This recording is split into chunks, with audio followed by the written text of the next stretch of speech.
नमस्कार। कभी सोचा है कि एक छोटी सी चिंगारी में और हमारे पूरे शहर को रोशन करने वाली बिजली के ग्रिड में आखिर क्या कनेक्शन है? आज हम इसी सफर पर निकलने वाले हैं। तो चलिए शुरू करते हैं ऊर्जा की इस रोमांचक दुनिया का सफर।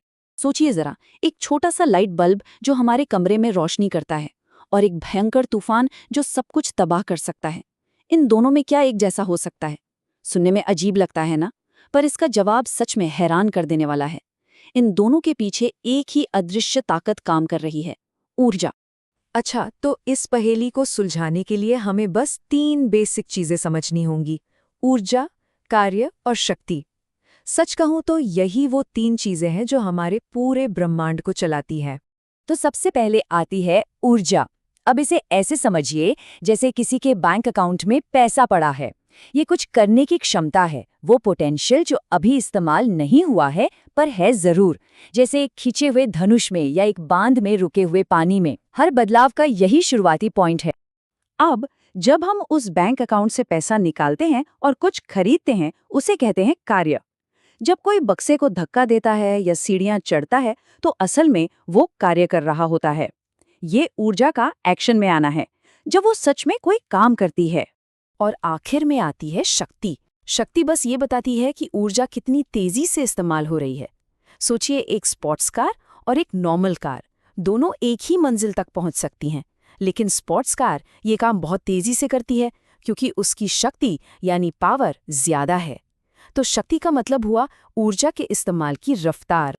और ये टेबल देखिए, ये चीजों को बिल्कुल साफ कर देती है। ऊर्जा और कार्य दोनों की यूनिट जूल है। क्यों? क्योंकि कार्य और कुछ नहीं, बस ऊर्जा का इस्तेमाल है। लेकिन शक्ति, जिसे हम वॉट में नापते हैं, वो टाइम को बीच में ले आती है। यानी 1 सेकंड में कितना जूल खर्च हुआ, बस इतनी सी बात है।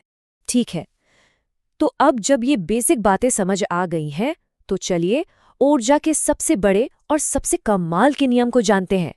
वो ये है कि ऊर्जा कभी खत्म नहीं होती, वो बस अपना रूप बदलती है। ये आप कह सकते हैं यूनिवर्स का सबसे बड़ा नियम है। जो कुछ भी होता है वो असल में बस ऊर्जा का एक रूप से दूसरे रूप में बदलना ही है। ये एक कभी न खत्म होने वाला चक्र है। और ये स्लाइड इस बात को कितने बढ़िया तरीके से समझाती है। देखिए, सूरज की सोलर एनर्जी पौधे में केमिकल एनर्जी बनकर सेब में स्टोर हो जाती है। जब कोई उस सेब को खाता है तो उसका शरीर उसी केमिकल एनर्जी को दौड़ने के लिए काइनेटिक यानी गतिज ऊर्जा में बदल देता है। कितना सिंपल लेकिन कितना पावरफुल ट्रांसफॉर्मेशन है ये। The tools of transformation. कुदरत तो ये सब हर पल कर रही है, लेकिन हम इंसानों ने भी इस खेल में महारत हासिल कर ली है। हमने अपनी जरूरतों के हिसाब से ऊर्जा का रूप बदलने के लिए कमाल के उपकरण बना लिए हैं। जरा अपने आसपास देखिए, एक कार का इंजन हो या हमारे फोन की बैटरी, हर चीज, हर टेक्नोलॉजी असल में एनर्जी को एक फॉर्म से दूसरे में बदलने के लिए ही तो बनी है।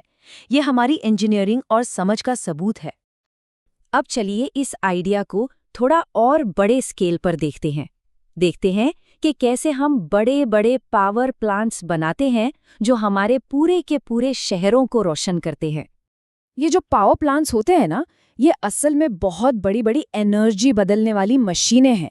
इनका सिर्फ एक ही काम है, नेचर में मौजूद किसी भी तरह की एनर्जी को लेना और उससे उस बिजली में बदल देना जिसका हम सब इस्तेमाल करते हैं। तो जरा इस टेबल पर एक नजर डालिए। ये एकदम साफ साफ दिखाता है कि अलग अलग पावर प्लांट एक ही काम को कैसे अलग अलग तरीकों से करते हैं। हाइड्रो और विंडमिल, ये दोनों बहते पानी या हवा की गति को बिजली में बदलते हैं। थर्मल और जियोथर्मल प्लांट गर्मी का इस्तेमाल करते हैं। और सोलर पैनल, वो तो सीधे सूरज की रोशनी को ही बिजली बना देते हैं। देखिए, सबका मकसद एक ही है, बिजली बनाना, बस स्रोत और तरीके अलग अलग हैं। और इन सभी बड़े बड़े प्लांट्स का नतीजा क्या है? वो बिजली जो तारों के जरिए हमारे घरों तक, स्कूलों तक, दफ्तरों तक पहुंचती है और हमारी आज की जिंदगी को मुमकिन बनाती है। तो हमने ये तो समझ लिया कि ऊर्जा कैसे काम करती है, कैसे एक रूप से दूसरे में बदलती है। पर असली और सबसे बड़ा सवाल तो ये है कि आने वाले कल में हम अपनी ऊर्जा की जरूरतों के लिए कौन से स्रोतों को चुनेंगे। ये एक ऐसा सवाल है जिसका जवाब हम सबको मिलकर खोजना होगा।